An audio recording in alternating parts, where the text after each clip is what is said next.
high-level weirdness in the US as Khazarian control matrix crumbles. People who are aware are noticing very weird stuff going on with the world information grid, especially inside the Anglo-Saxon world, as contradictions and bizarre events multiplied. These are all signs of a collapsing power matrix, the sort of thing seen around the time of the fall of the USSR.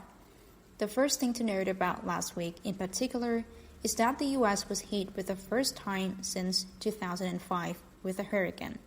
US President Donald Trump tweeted the code phrase for weather warfare once in 500 years to describe the Hurricane Harvey. The fact that it hit the Bush-claimed homeland of Texas, in particular the city of Houston, with devastating floods, makes it likely this is some sort of revenge for the Bush-engineered Hurricane Katrina attack on New Orleans. It may also be related to the fact that 16 US and Canadian diplomats in Cuba suffered brain injuries from some kind of sonic attack. They may well have been hit because of their involvement in cutting off the Bush-claimed drug money that was being laundered through Cuba. It is also interesting that sonic attacks are now being reported by world media instead of being dismissed as delusions by people who are wearing tin-foil hats. In any case, all of this indicates a high-level, extraordinary power structure is continuing. This power structure is also being revealed in strange and contradictory news announcements concerning the U.S. Senator John McCain. Remember recently we had media reports that McCain had been diagnosed with malignant brain cancer. This were followed immediately with reports that McCain had recovered and rallied the Senate to stop Trump plans to repeal the Obamacare.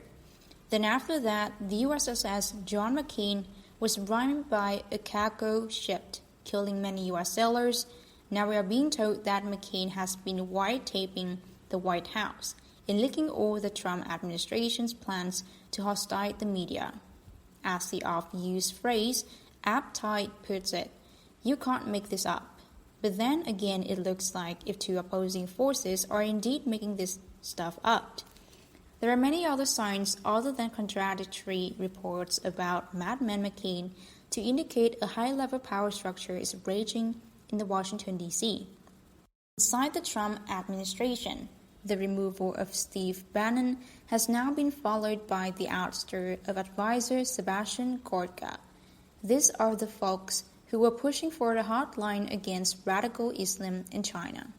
Now Make the American Great Again alt-right faction in the administration is fighting back. Pentagon sources say Trump Chief of Staff General John Kelly may be forced to fire globalist Democrats Gary Cohn, Jared Kushner, and Dana Powell to even the score and appease the Trump base. It is under fire for his failure as a peacemaker, with no two-state solution based on the 1967 lines, while getting no love from Egypt, Palestine, or even Israel, the sources note. Meanwhile, Goldmanite Gary Cohn is already under massive pressures to resign. He pushes strike first, opposes tariffs, support Antifa and the Jewish fake news media in his interview with the Financial Times that made Trump explode. They add, there is also incredible pressure being put on the raw state of Israel, saying worshipping Israeli leader Benjamin Netanyahu went to visit Russia to warn of Israeli red lines being crossed by Russia, allowing Iranian influence to increase in Syria. This was followed with a massive offensive by the Israeli Saudi Arabian proxy army inside Syria. Russia's answer was to place Iranian and Hezbollah troops right on the Israeli border. Russia's forces also, according to the official TASS news agency, destroyed more than 1,000 facilities belonging to international terrorist groups in Syria in the past week, thus crushing the Israeli and Saudi Arabian proxy offensive. The oil and gas-rich nation of Qatar has rubbed salt into the wounds of the Israeli and Saudi alliance by restoring diplomatic relations with Iran and keeping its money out of Khazarian mafia pockets. Unlike in the past, The Israelis can no longer run crying to the US for protection because the de facto Trump military government is sick and tired of what the Arab states troublemaking. The Pentagon sources say the US military is working with the Russians on this and other issues, noting that Russia supports the US military junta by naming former Vice Minister of Defense Anatoly Antonov as US ambassador, militarizing relations between the two superpowers. The Pentagon sources also tried to justify Trump's recent speech announcing an open-ended continuation of the war in Afghanistan as follows. The Trump-Afghan speech is a disguised multilateral access strategy in concert with regional powers while supporting India in its Bhutan skirmish with China. However, in this case, the old adage, follow the money, is the more realistic explanation of what is going on.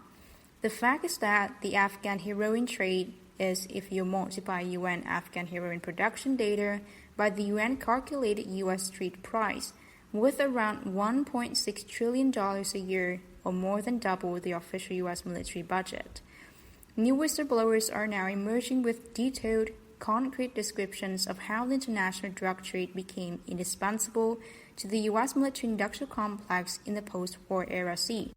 What is interesting about this real-world whistleblowers is that it dovetails almost exactly with what this writer has been hearing from his own CIA and Asian secret society contacts. Real-world investigations show beyond a doubt that there is a multi-trillion-dollar drug money nexus linking the CIA, the Vatican P2 Fascist Lodge, North Korea, and Asian cancers. Multiple Asian and other sources involved in this nexus says they expect some sort of major shift this autumn. This is what a high-level source in Thailand, for example, had to say about related developments in that country. Sinawacha left Thailand on Wednesday, the 23rd, with the assistance of very high officials outside the junta. In a private jet, she is with her brother in Dubai. As background, the sources note, the king had to give permission long before the coup took place back in 2006. That allowed certain people time to load the planes with personal items, like the suitcase full of large denominations of cash, the Singapore and Brunei $1,000 note, the favorite of the elite, as well as a few kilos of diamonds, cut and uncut. A few tons of gold were added to the ballast. Thanksgiving passage was clear all the way from start to finish. Having a diplomatic passport made it even faster. Also, the sources continued. The current king has only been seen in public 2 times. It is said in the inner circles of the palace that he has AIDS. He flies to Germany 2 times a month for blood transfusions. There seems to be more to the extent of his medical treatments than what is released by his closest confidants. The AIDS story could be a smokescreen. To conclude, the sources note, the future of Thailand and more currently that of the junta will be known within 60 days. What goes down in DC would directly affect Thailand in more ways than one. The White Dragon Society, for its part, has recently been contacted by representatives of several groups who had cut off all contact immediately following the March 11, 2011 nuclear and tsunami mass murder attack on Japan.